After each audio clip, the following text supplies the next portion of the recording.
Então, salve, salve, gente boa! Seja bem-vindo, seja muito bem-vindo ao único canal no YouTube que tem a Bíblia comentada versículo a versículo. Que trabalho inédito você só vai encontrar aqui. E nesse vídeo nós vamos falar a respeito do seguinte: sem Deus é a destruição de todos os sentimentos e afetos naturais. Vamos pensar sobre isso? Então não sai daí não, fica comigo até o final. Tamo junto.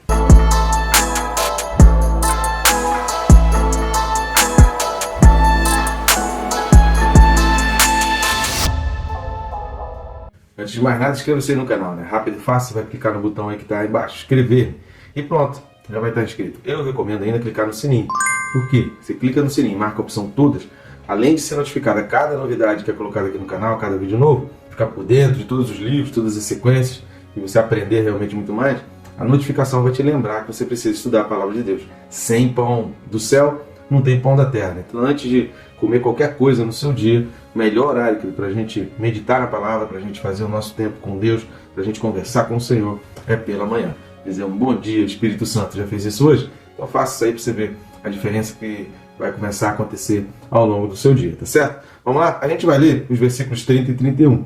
Então vamos para a carta de Paulo aos Romanos, capítulo 1, e nós vamos ler os versículos 30 e 31. E diz assim: caluniadores, aborrecidos de Deus, insolentes, soberbos, presunçosos, inventores de males, desobedientes aos pais, insensatos, pérfidos, sem afeição natural e sem misericórdia. A gente vai ver aqui, essa versão que eu tenho da Bíblia, que é a que eu mais gosto, né? Que é a Almeida Revista Atualizada, a ARA, é a versão que eu mais gosto. Embora tenha algumas outras palavras um pouco mais rebuscadas, mas aí isso é cultura, né? Você enriquece seu vocabulário com essas palavras, mas ela é muito mais próxima ao literal, ao texto mesmo, né? Então ela é uma tradução que tem uma correlação mais próxima ao natural, ao original, do que exatamente versões para tentar melhorar o sentido do texto. Porque nessa de tentar melhorar, às vezes foge um pouco e a gente não consegue ter a compreensão correta do texto no original. Então essa é a versão que eu mais gosto. Mas tem a versão ARC, que é a Almeida Revista e Corrigida, que traz 7 itens. Tá? Então por isso que a gente falou no vídeo passado, que ficaria faltando 7 itens. Mas de repente você leu aí comigo e contou, depois de presunçosos não vem 7, vem 6. Poxa, você falou que eram 7. A gente vai ver essa diferença porque tem uma palavra que não aparece nos melhores manuscritos, não aparece aqui na Almeida Revista Atualizada, mas tem alguns manuscritos e na Revista Corrigida, se você ler essa versão, vai aparecer. Mas fica tranquilo que a gente vai falar sobre isso no decorrer do vídeo. Antes de mais nada, nos ajude aí, peço suas ajudas ao nosso canal, você pode ajudar de várias maneiras. A primeira delas é o triplo C, né? O famoso triplo C, curtir, comentar e compartilhar. Quando você curte, comenta e compartilha, a gente envia 2 carretas de carregamento, né? Uma ajuda o seu compartilhar aí nas suas redes sociais, com as pessoas que você conhece, e a outra ajuda é que o próprio YouTube, com mais comentários, curtidas, né, e compartilhamentos, ele entende que esse vídeo é importante e aí o próprio YouTube mostra para mais pessoas. Assim a gente vai numa via de mão dupla avançando no nosso canal. Quanto mais pessoas em contato com o nosso canal, com os nossos vídeos, significa que tem mais gente em contato com a palavra de Deus. Então vamos nessa? Vamos junto nessa daí. Outra forma também que você pode estar ajudando o nosso canal é indo nesse QR Code que está aparecendo aqui do lado ou no primeiro link que está aqui na descrição, que vai abrir o mesmo menu, através do qual você vai adquirir esses nossos livros. O Quem se Importa com Deus, que é um livro fantástico, vai ajudar muito naqueles questionamentos. Onde estava Deus quando aconteceu aquela tragédia? Por que Deus permitiu aquela catástrofe, aquele acidente, uma doença, alguma coisa ruim? Sempre diante de situações muito ruins, a gente questiona, né? Por que Deus permitiu? Onde estava Deus? Esse livro, Quem se Importa com Deus, vai fazer você refletir e entender um pouco mais essas situações. O Perca Peso Tirando a Trave do Olho é aquele livro que explica a respeito do pecado. Inclusive tem um trecho falando sobre os 10 mandamentos. Você quer aprender também um pouco sobre os 10 mandamentos? Esse livro traz um trecho ali e ele vai trazer à luz para a gente o sentido de pecado e ver, será que o pecado do outro é maior do que o meu pecado? Como que eu encaro? Como que eu olho? Fiquei sabendo, uma informação, um amigo, alguém da igreja, um cantor gospel, um pastor, um líder, um co-líder, ele caiu em pecado, ele cometeu um pecado. Como que eu reajo? Como que eu faço? Perca Peso, Chama a Trave do Olho é o livro que vai te ajudar a compreender e agir nessas situações, que ele prepara a noiva para as bodas do Cordeiro nesse tempo de rede social. Então vamos lá. Primeiro item, a gente terminou o vídeo passado falando dos presunçosos. Então a gente falou dos insolentes, soberbos e presunçosos. E no versículo 30, depois de presunçosos, vem inventores de males. Aqui nesse inventores de males, a gente já começa a ver essa linha, né, de 6 ou 7 características que Paulo vai trazer aqui, que vão apontar exatamente para essa destruição dos sentimentos de afeto. Então a gente viu aqui que são 4 grupos. Se você vem assistindo aí desde o versículo 28, você conseguiu identificar isso, que Paulo ele vem agrupando em 4, as características, né, em 4 grupos, para que uma coisa estivesse mais próxima à outra. Então vamos lá, os inventores de males. Quem são os inventores de males? A palavra aqui é efeuretes kakon, que vem exatamente de caquia, de maldade, né? Então são pessoas que praticam aquilo que a gente já falou lá atrás, quando a gente falou a respeito da maldade. Então kakon é derivado de caquia. E essa frase ela vai descrever o homem, por assim dizer, ele não está de acordo com as maneiras comuns e usuais de pecar, mas sim procura novos e recônditos vícios, porque chegou a cansar-se e fartar-se, e busca novas emoções em algum pecado novo. A ideia aqui é de uma maldade que é nova, né? Então é aquela coisa assim, né? Eu já venho cometendo pecado, eu vou procurar uma maneira agora, eu quero inventar uma maneira, eu quero descobrir uma maneira, eu preciso de uma coisa nova, eu preciso de uma droga nova, eu preciso de um vício novo, eu preciso de um prazer novo, eu preciso de uma relação sexual com pessoas diferentes, eu preciso de uma relação sexual diferente, né? De uma forma diferente. Então são inventores em que os pecados que já estão sucedendo, ele já não se contenta mais, ele está sempre em busca de um novo pecado. É interessante que a mente é trabalhada para o pecado e vai produzir alguma coisa útil para a sociedade. Esses são os inventores de males, né? Que buscam uma maldade nova, uma criação de algo que é mal e é novo. Desobedientes aos pais, a palavra utilizada aqui, ela vai trazer, né, uma cultura que tanto para os judeus quanto até para o povo romano, né, para o povo grego também, isso fazia parte deles, que tinha essa questão da obediência aos pais num alto escalão. Então quando está falando aqui de desobedientes aos pais, está falando de fugir desse escalão, está falando de fugir desse padrão, de fugir desse patamar, de você deixar esse patamar, desrespeito, da desonra aos pais. Então que os pais deveriam ser honrados era um dos 10 mandamentos, mas também acabou se tornando uma cultura. É aquilo que a gente fala. Deus coloca no nosso coração as leis. Então os 10 mandamentos que Deus tornou explícito, aquilo já era implícito dentro do coração, porque matar alguém próximo a você, né, roubar alguma coisa que você custou, que você trabalhou, que você se empenhou para ter, a desobediência aos pais. Então muitas coisas explicitadas ali através dos 10 mandamentos já faziam parte do dia a dia, que já era algo que já tocava no coração, porque Deus já plantou essas leis no coração do homem. O homem já nasceu com essas leis, é por isso que ele inventa males, é por isso que ele busca males. E a desobediência, a desonra aos pais, independente daqueles que eram judeus ou não, isso era algo terrível, essa desonra era algo terrível para o povo ali, né? Não só judeu, mas também grego, também romano. Então, nos primeiros dias da República Romana, né, chamado Pátrio Poder, a autoridade do pai era tão absoluta que tinha um poder de vida e morte sobre a família. A verdadeira razão para incluir esse pecado nessa passagem é que, uma vez destruídos os laços familiares, seguem-se necessariamente inumeráveis depravações. Porque a desobediência aos pais, a desonra aos pais, ela vai acabar desencadeando uma série de perversões, né? Então a pessoa começa a perverter, né? Transformar verdades em mentiras e a se tornar muito mais suscetível. Porque um conselho de um pai ou uma mãe evita muitos males na vida do filho. E o filho que não ouve pai e mãe, eu cresci ouvindo, né, o ditado que dizia assim, ó, quem não ouve cuidado, acaba ouvindo coitado. Ou seja, se você não ouviu o alerta de atenção para evitar fazer besteira, lá no final das contas você vai fazer a besteira, você vai se esborrachar e você vai ouvir as pessoas à sua volta dizer, ah, coitadinho, né? Olha como tá, olha a situação. Então quem não ouve cuidado, acaba ouvindo coitado. Então esse é o sentido que sempre permeou ali a sociedade, principalmente dentro daquela República Romana instaurada ali, que havia essa questão muito forte de respeito e da honra aos pais. Paulo vai continuar dizendo, depois de desobediente aos pais, aí entra então o versículo 31, que ele vai falar dos insensatos. Insensato também traduzido por nécio.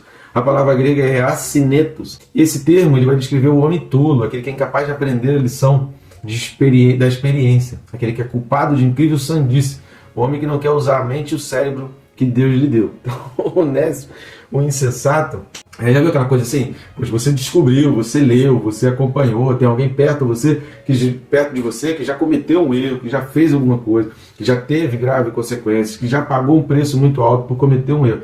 Mas tem gente que olha a notícia, que acompanhou o que aconteceu e acha que com ele não vai acontecer. E acha que ele pode fazer aquilo que o outro fez também e que o final da vida dele vai ser diferente do que o final daquela pessoa. Então esse é o insensato, é o nécio, é o tolo. é o oposto do sábio. O sábio, ele não precisa passar por experiência, mas ele está vendo a experiência dos outros, ele está vendo que outros já passaram por aquilo e ele já vai ter cautela, ou se ele tem que passar, não tem jeito, eu vou ter que enfrentar isso. Então eu vou procurar outras maneiras, eu vou tentar fazer diferente do que aquela pessoa fez para não cometer o mesmo erro que aquela pessoa. Então isso é o mínimo da sabedoria, é a gente, não só com os nossos próprios erros, mas com a observação, com a experiência dos outros, a gente tentar fazer diferente ou, no mínimo, não fazer a mesma coisa, porque a gente já sabe a consequência que dá. Né? Se eu sei que furar a mão dói, para que eu mesmo vou furar a minha mão? Então são determinadas dores que a gente consegue evitar através da experiência. Então o nécio, o insensato, é aquele que não está nem aí. É aquele que, eu sei que isso vai se borrachar mesmo, eu vou, e acabou. Então a pessoa diz assim, não, comigo não vai acontecer. Mas com base em quê? Você tem algum dado? Você tem alguma comprovação? Você fez algum teste antes? De uma maneira diferente, de um jeito diferente? Não vai acontecer porque aconteceu com outra pessoa, porque outra pessoa burra, eu sou mais inteligente que ela, então eu vou fazer a mesma coisa e comigo não vai acontecer. Eu vou experimentar a mesma droga e não vou ficar dependente. Eu vou usar essas mesmas coisas e comigo não vai acontecer isso. Eu não vou... Cara, besteira. A gente precisa aprender com o erro dos outros. Tem tanta coisa para fazer pra gente ficar repetindo o erro, né? Tem muita coisa boa para ser feita pra gente ficar procurando o erro, fazendo o erro e sabendo que aquele erro vai ter uma consequência, eu vou lá e faço. Então vamos deixar de ser insensato, deixar de ser nécio e aprender com essa experiência e procurar fazer coisas boas. Depois do insensato vem a palavra pérfidos. A palavra pérfidos é assintetos, né? Então nécios é assinetos e desleais ou pérfidos é assintetos, que vai trazer essa característica e significado de desleal, né? Uma pessoa que não tem uma lealdade. Essa palavra deveria chegar com uma força particular a um auditório romano. Então, ao se falar essa palavra, os romanos tinham muito isso, dessa questão da lealdade, principalmente da lealdade a Roma, né, da lealdade ao Império. Então, havia essa questão muito, muito forte do termo da lealdade. Então, essa palavra gerava muitos transtornos numa pessoa que vivia e respirava aquela República Romana. Então, nos grandes dias de Roma, a honra romana era algo admirável. A palavra de um homem, ela era tão boa quanto o seu documento. De fato, esta era uma das grandes diferenças entre os romanos e os gregos. O grego era um trapaceiro nato. Então a visão que se tem do grego, de um modo geral, da cultura grega, é de trapaças, é de deslealdade. Os gregos costumavam dizer que se fosse confiado a um governador ou magistrado um talento, né, equivalente aí a $1.000, né, um talento equivale a $1.000, mesmo que houvesse 10 empregados e contadores para controlá-lo, com toda certeza ele conseguiria malversá-lo, né? Ele ainda conseguiria passar por cima, ele ainda conseguiria ter uma lábia. Né? Ao passo que o romano, fosse um magistrado em função ou um general em campanha, podia ter que dirigir milhares de talentos sob sua única palavra e nunca faltaria um só centavo. Então, ao usar esse termo, o que Paulo está querendo? Paulo não estava lembrando aos romanos a ética cristã somente, mas também suas próprias normas de honras dos seus dias mais gloriosos. Ou seja, se um imperador, se um magistrado, se alguém confiou a ele moedas para carregar de um lado para o outro, pode ter certeza que alguém imbuído desse sentimento romano, da lealdade romana, vai fazer chegar sem faltar uma única moeda. Agora, passasse isso para um grego, acabou. O grego era aquele trapaceiro, né? Aquele que dava volta, vou carregar esse monte de moeda, não vou tirar nem um pouco para mim, passaria. Então essa palavra, assintetos, já dava essa dica para os romanos também. Lembra que Paulo está escrevendo uma carta aos romanos, que eram pessoas que estavam se convertendo, mas que viviam e respiravam a República Romana. E aí Paulo está dizendo, e eles rapidamente conseguiam entender o que era esse pérfido, esse desleal. Depois de pérfido, Paulo vai falar sem afeição natural. Sem afeição natural é a palavra astorgos. Astorgos é uma palavra que é, né, esse A de negação, o contrário de estorge. Estorge era um termo especial dos gregos para referir-se ao amor familiar. Então era algo completamente evidente que aquela era uma época na qual o amor familiar estava morrendo. Nunca a vida da criança foi tão precária como naquele tempo. As crianças eram consideradas como coisa desafortunada quando nascia uma criança. Essa era posta aos pés do pai. Se o pai a elevava, significava que a reconhecia. Então, se ele se voltava e a deixava, a criança era literalmente arrojada fora. Não havia noite em que não houvessem abandonados no Fórum Romano 30 ou 40 crianças. Todas as noites se desprezava literalmente uma quantidade de crianças. Até Sêneca, uma mente sábia como ele era, ele ainda escreveu assim, olha, matamos o cão raivoso, aniquilamos o boi furioso, afundamos a faca no gado emprestado para que não infecte o rebanho, afogamos as crianças nascidas fracas e disformes, Os laços naturais do afeto humano tinham sido destruídos. Ou seja, se Sêneca está falando a respeito disso, desse tipo de tratamento, era porque era algo muito comum. Então, esse astorgos significava isso, né? Aquela pessoa que não tem afeição, não tem a empatia. A empatia não é exatamente você se colocar no lugar do outro, porque isso é impossível. Mas a empatia é você respeitar a dor do outro pelo que ele está dizendo. A empatia é você aceitar e entender que a situação do outro é realmente ruim porque ele falou. Então a empatia envolve essa credibilidade, o respeito ao que o outro está dizendo. O negócio de se colocar no lugar do outro, eu também pensava que era um pouco assim, mas eu confesso que eu sempre fiquei muito na dúvida, né? Como é que vai se colocar no lugar do outro? Como é que alguém pode se colocar no meu lugar? Ninguém consegue entender. O que a pessoa precisa é acreditar, é dar um crédito, é respeitar o que eu estou falando. Se eu estou dizendo que é ruim, ponto. Não precisa de comprovação nem de nada, a pessoa tem que respeitar. Então isso é empatia. E essa falta de afeição moral é essa falta de empatia, essa falta de respeito, essa falta de consideração, é não se importar com a dor do outro, não se importar com o sofrimento. É por isso que Jesus ele fala várias vezes, né, da ajuda aos órfãos, da ajuda aos pequeninos, né, de buscar, de ajudar aquele que está faminto, de ajudar ao que está com fome. Por isso que Jesus vai apontar muito. E o cristianismo vai ser a primeira ideologia, a primeira junção de pessoas que vai trabalhar em volta disso. Então todo o trabalho que se tem hoje, conhecido como caridade, escolas públicas, ajuda para as mulheres, para crianças, começa no cristianismo. Então é o cristianismo que vai dar essa tônica, porque nem os gregos e nem os romanos pensavam muito a respeito disso. E aí Paulo vai continuar dizendo, depois aí de sem afeição moral, vai falar e sem misericórdia. A palavra é aneleemon, que significa implacável. Então sem misericórdia é aquela pessoa implacável. Não houve outra época em que a vida humana valesse tão pouco. Aliás, depois na Idade Média, né, a coisa também começou a ficar muito ruim, mas aí era mais uma questão de guerra, de conquista, de posse de terra. Aqui não, aqui era uma questão do dia a dia, aqui era uma coisa rotineira, aqui era uma coisa cotidiana, por isso essa diferença. E por isso alguns autores, né, e teólogos, a Enciclopédia Barker vai falar isso, que em todo tempo nunca houve uma época em que a vida humana valesse tão pouco. Talvez agora, na nossa época atual, aqui no século XXI, a gente esteja voltando muito mais a essa falta de misericórdia, essas pessoas implacáveis da época romana do que da Idade Média ou do ser humano primitivo. O escravo ele podia ser morto ou torturado por seu amo, pois era só uma coisa. E a lei dava ao amo um poder ilimitado sobre ele. A gente está vendo aí casos de pessoas presas inocentes, pessoas que têm fugido do país para poder sobreviver. Ou seja, eles são uma coisa. Então, se a pessoa... Hoje a gente está vivendo esse tipo de situação, né? Se a pessoa pensa diferente de mim, ele é uma coisa. Recentemente, aí, essa semana, teve uma pessoa influencer, né? Então, porque a pessoa é contrária ao que eu penso, então eu vou utilizar um fuzil, vou dar um tiro nessa pessoa só porque pensa diferente. Então, a gente está vivendo, já está começando a viver uma época muito próxima ao que vivia o povo ali, o povo romano. Então, conta-se que em uma rica mansão, um dos escravos levando uma bandeja. Vou contar uma história que está registrada aqui na Enciclopédia Barker, que diz que, levando uma bandeja com copos de cristal, tropeçou e um dos copos caiu e se rompeu. No mesmo instante, o seu amo o fez arrojar vivo no lago de peixes no meio do pátio, onde as piranhas selvagens os despedaçaram, membro por membro, e devoraram sua carne viva. Era uma época desumana até nos prazeres, já que a grande época dos jogos de gladiadores, quando o povo achava ali o seu deleite em ver os homens matarem-se entre si, era uma época em que a qualidade da misericórdia tinha desaparecido. Muito próximo ao que a gente está vivendo hoje. Hoje a gente está caminhando na direção daquela idolatria, da perversão, da pederastia de Sodoma e Gomorra, e da idolatria babilônica e dessa falta de misericórdia e falta de afeição da cultura romana, da República Romana. Então hoje a gente está vivendo a junção dessas três influências, né? Sodoma e Gomorra, Babilônia e Roma. Então a gente está juntando muitas características. No livro de Apocalipse, que tem aí no nosso canal, tem uma playlist de Apocalipse, onde a gente comenta Apocalipse versículo a versículo.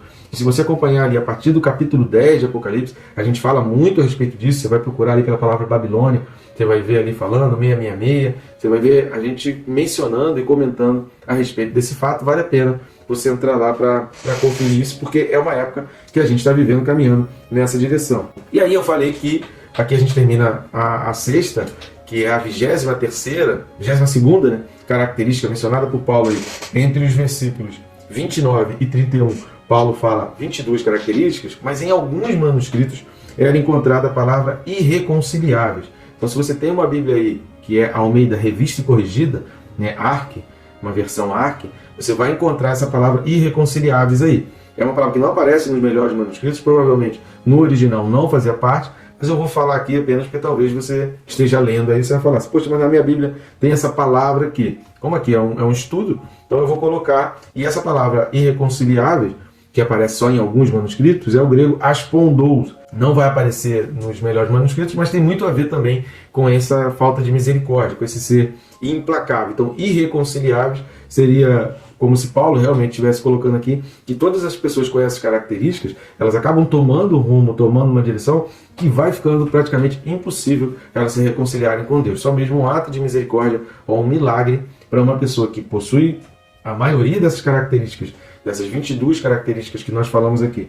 do 28 ao 31, que essa pessoa se reconcilie novamente com Deus. Então esse é o sentido que Paulo ele vai colocando. É óbvio, querido, que a gente está falando aqui de um tipo de ser humano, a gente está falando de uma classe de ser humano, que a coisa não começa com as atitudes erradas. A coisa começa lá atrás, a coisa começa com um sentimento, a coisa começa com um afastar-se de Deus, a coisa começa com desprezar Deus no dia a dia. É isso que Paulo vem dizendo a partir do versículo 18. Por isso eu recomendo a você, se você não assistiu, assista aos vídeos, principalmente a partir do versículo 18, para você entender essa sequência e como o ser humano, como essa classe de ser humano chegou a esse nível, a esse ponto de todas essas características. Então aqui a gente dá fim às características ditas por Paulo aí, do 28 ao 31, e o próximo vídeo a gente vai falar sobre as sentenças de Deus. Então não perca, espera aí no próximo vídeo, que Deus te abençoe rica e abundantemente.